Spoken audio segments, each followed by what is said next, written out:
Selamat datang di channel Trading for Better Life. Hari ini saya akan coba menganalisa dua saham di sektor kesehatan yang saat ini mendapatkan sentimen positif untuk melihat bagaimana potensi ke depannya. Semoga analisa yang diberikan ini bisa bermanfaat dan membantu teman-teman dalam mengambil keputusan.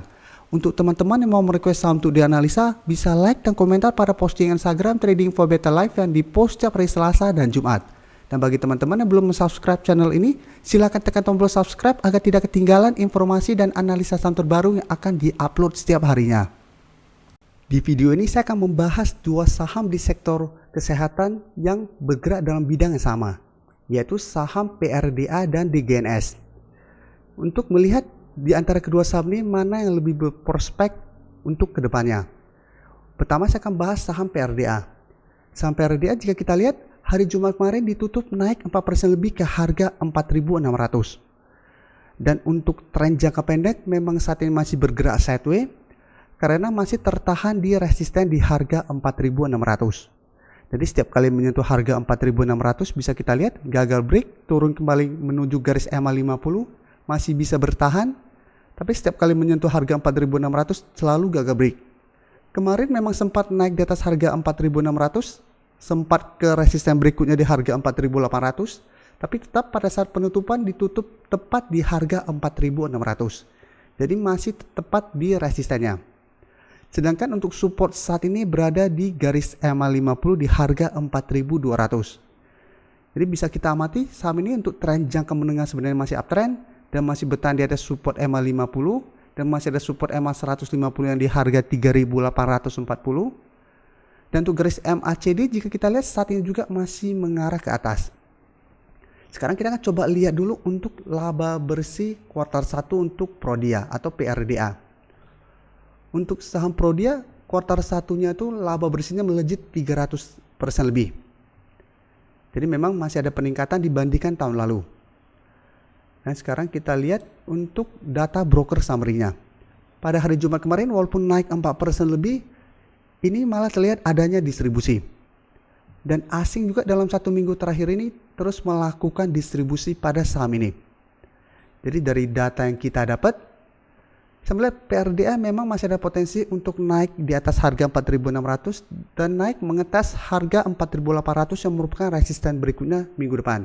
Cuma kita sudah harus hati-hati karena kenaikan hari Jumat kemarin tidak ada akumulasi, malah adanya distribusi. Jadi bisa saja kenaikan ini hanya kenaikan sementara. Tapi untuk teman-teman sudah berhasil membeli saham ini di harga bawah, saham ini masih sangat layak untuk di hold selama masih bertahan di atas garis EMA 50. Karena beberapa kali saat menyentuh garis EMA 50 ini, saham Prodia masih bisa bertahan dan rebound kembali. Sekarang kita coba bandingkan dengan saham DGNS.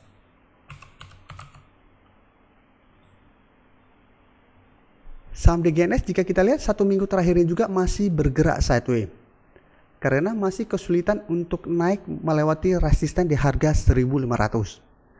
Sedangkan untuk supportnya bisa kita lihat saat ini di harga 1.200. Dan hari Jumat kemarin DGNS ditutup turun 1% lebih ke harga 1.265. Jadi untuk jangka pendek masih sideways dengan support 1.200, resisten 1.500. Sedangkan untuk tren jangka menengah DGNS juga masih uptrend dan masih berada di atas garis EMA 50. Untuk garis EMA 50 jika kita lihat saat ini berada di sekitar harga 1.000. Dan untuk saham DGNS ini karena baru IPO belum lama, untuk indikatornya baru ada garis EMA 50, belum ada garis EMA 150 saat ini. Dan jika kita lihat untuk laba bersihnya, untuk kuartal 1 DGNS kenaikannya 1.000% lebih. Jadi memang meningkat jauh jika kita bandingkan dengan Prodia yang cuma 300-an. Dan untuk garis MACD saat ini sudah mulai mengarah ke bawah. Sekarang kita coba lihat untuk data broker summary-nya. Untuk data broker summary jika kita lihat penurunan hari Jumat kemarin tidak disertai adanya akumulasi maupun distribusi. Sedangkan asing terlihat melakukan distribusi pada saham DGNS. Jadi dari data yang kita dapat sebenarnya DGNS minggu depan masih ada potensi untuk turun mengetas harga 1.200. Selama masih bertahan di atas harga 1.200, DGNS masih ada potensi untuk rebound. Jadi untuk teman-teman yang baru mau entry, bisa tunggu di sekitar harga 1.200. Saat terlihat rebound, kita bisa entry, take profit apabila terlihat masih gagal break dari harga 1.500.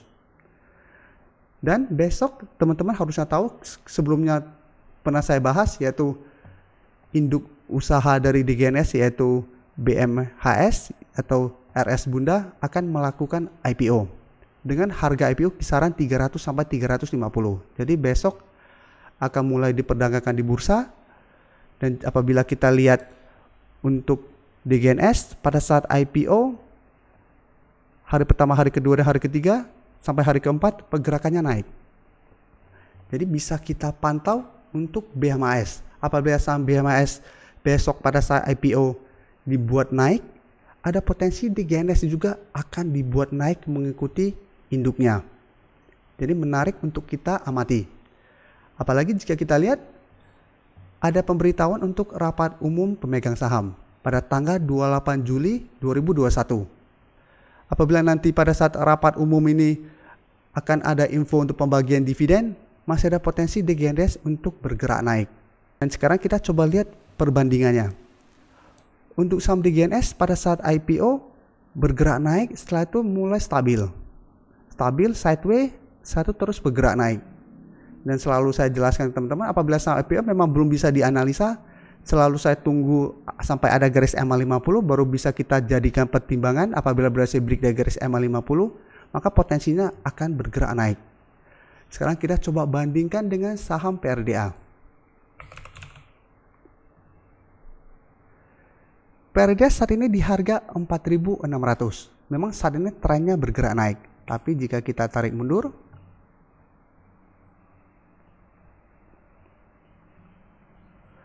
karena IPO dia tahun 2017, teman-teman bisa lihat untuk PRDA pada saat IPO sahamnya dibuat turun.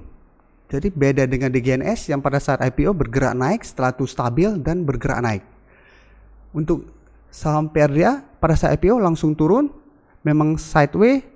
Jika kita lihat setelah keluar dari garis EMA 50-nya baru bisa kita analisa, selalu berada di bawah garis EMA 50.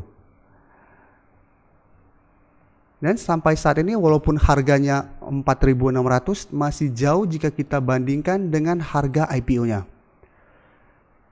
Jadi selama IPO sampai jika kita lihat hampir 2 tahun baru berhasil naik di atas garis EMA 50 dan 150.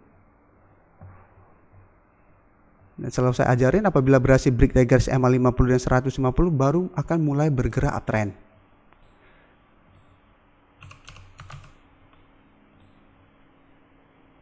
Jadi ini bisa kita jadikan pedoman untuk saham-saham IPO.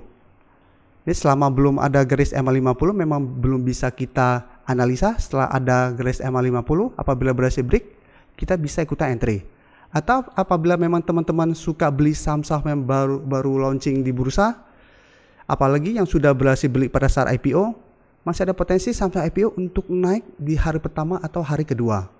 Jadi untuk saham BMHS, teman-teman bisa pantau apabila memang teman-teman suka beli saham-saham yang baru IPO. Apalagi jika kita lihat untuk saham DGNS, biasanya pergerakannya juga hampir mirip. DGNS 4 hari pertama dibuat naik. BMHS juga ada potensi sama.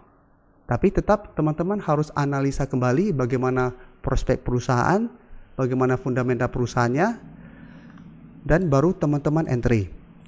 Tapi untuk DGNS, seperti saya jelaskan, apabila saham BMHS hari Senin depan dibuat naik, ada potensi saham DGNS juga akan dibuat naik.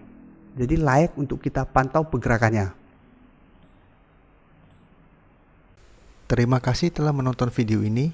Like dan share video ini bila bermanfaat bagi teman-teman, dan support channel ini dengan cara tekan tombol subscribe agar channel ini bisa makin berkembang dan bisa membantu lebih banyak orang lagi. Terima kasih.